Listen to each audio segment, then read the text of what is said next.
এখন আমি আছি হালুয়াঘাটের ঘোষ মিষ্টান্ন ভাণ্ডারে। এসেছি সকালের রুটি ডাল ভাজি নিতে।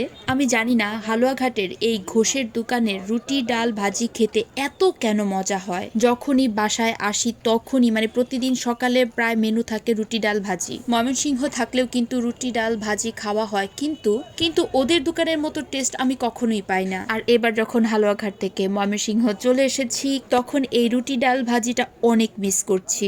আমি গিয়েই বলেছিলাম একদম কড়া করে রুটিগুলো ভাজতে।